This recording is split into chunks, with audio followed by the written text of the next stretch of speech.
नमस्कार दोस्तों, आपने ये तो सुना ही होगा कि ट्रंप फिर से जीत गए हैं। जनवरी 2025 से वो दोबारा अमेरिका के प्रेसिडेंट बनेंगे। अब सवाल ये है कि ट्रंप की जीत का यूक्रेन रशिया के युद्ध पर क्या असर पड़ेगा और भारत पर इसका क्या इम्पैक्ट होगा। आइए जानें।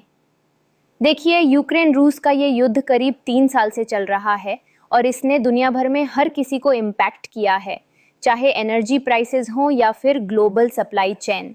अमेरिका ने पिछले कुछ सालों में यूक्रेन को काफ़ी आर्थिक और मिलिट्री सपोर्ट दिया, लेकिन ट्रंप का कहना है कि उनकी प्रेसिडेंसी में ये सब जल्द ही बदल जाएगा। ट्रंप का साफ कहना है कि अमेरिका को इस वॉर से खुद को दूर रखना चाहिए और खर्चा बचाना चाहिए। उनका मानना है कि यूरोप के देशों को यूक्रेन की मदद में आगे आना चाहिए। अब ट्रंप का प्लान थोड़ा अलग है और काफ़ी सीधा भी। वो ये चाहते हैं कि अमेरिका के टैक्स पेयर्स के पैसे इस वॉर में और न लगें। उनका ये भी कहना है कि यूरोप के देश अपने सैनिकों को यूक्रेन की मदद के लिए भेजें, न कि अमेरिका। ट्रंप के इस स्टैंड को लेकर कई अमेरिकन लोग भी सहमत हैं, क्योंकि वो भी नहीं चाहते कि उनके टैक्स के पैसे इस युद्ध में खर्च हों। अब ट्रंप के प्लान के कुछ मेन पॉइंट्स ये हैं।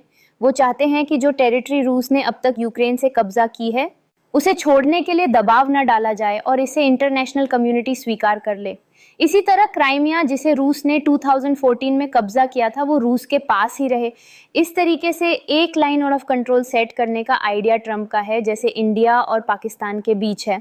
इसके साथ ही ट्रंप ये भी चाहते हैं कि रूस और यूक्रेन के बीच एक बफर जोन बना दिया जाए, ताकि फ्यूचर में फिर से कोई कॉन्फ्लिक्ट ना हो। इससे यूरोप के देशों का रोल और बढ़ जाएगा और ये दोनों देशों को शांति की ओर लाने में मदद करेगा। देखिए, रूस के लिए ये एक बड़ी जीत जैसी है। उन्हें वो एरिया मिल जाएगा जो वो चाहते थे और उनकी पोजीशन भी मजबूत हो जाएगी। यूक्रेन के लिए ये थोड़ा मुश्किल है, क्योंकि उनके लिए इसे एक्सेप्ट करना एक तरह की हार है। इसके अलावा अगर यूक्रेन नेटो का हिस्सा नहीं बन पाता तो उनकी सिक्योरिटी के लिए एक नई चुनौती होगी। यूरोप के देशों के लिए भी ये चिंता की बात है, क्योंकि इस एग्रेशन को रोकना अब उनकी जिम्मेदारी बन जाएगी। अब आप सोच रहे होंगे कि इसका भारत पर क्या असर पड़ेगा।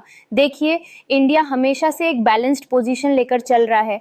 हमारे रूस के साथ अच्छे रिलेशंस हैं और हम नॉन अलाइनमेंट पॉलिसी को फॉलो करते हैं।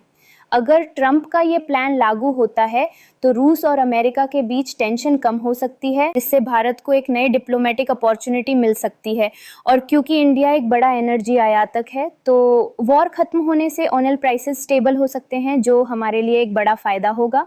लेकिन अगर यूरोपियन देशों की स्थिति कमज़ोर होती है तो भारत को भी अपनी पॉलिसी में और सावधानी बरतनी होगी। दोस्तों, अब सोचने वाली बात यह है कि क्या ट्रंप का ये शॉर्टकट प्लान लॉन्ग टर्म में काम करेगा? क्या ये पीस ला पाएगा या फिर कुछ साल बाद ये टेंशन फिर से बढ़ सकती है? अब अगर अमेरिका इस तरह अपने ग्लोबल लीडरशिप से पीछे हटता है तो क्या ये अमेरिका की लीडरशिप को कमज़ोर कर देगा?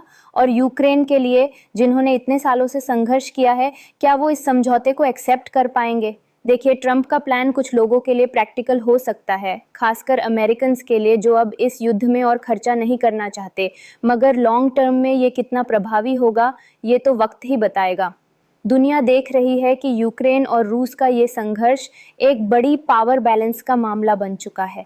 भारत के लिए सबसे ज़रूरी है कि हम अपनी पोजीशन को बैलेंस रखें और हर बदलाव को ध्यान से एनालाइज करें, ताकि हम अपने नेशनल इंटरेस्ट को प्राथमिकता दे सकें। तो दोस्तों, क्या आपको लगता है कि ये प्लान वाकई काम करेगा और इंडिया इस स्थिति में खुद को कैसे तैयार कर सकता है? आपके विचार जानने में मुझे बहुत इंटरेस्ट रहेगा, तो कमेंट में ज़रूर बताइए।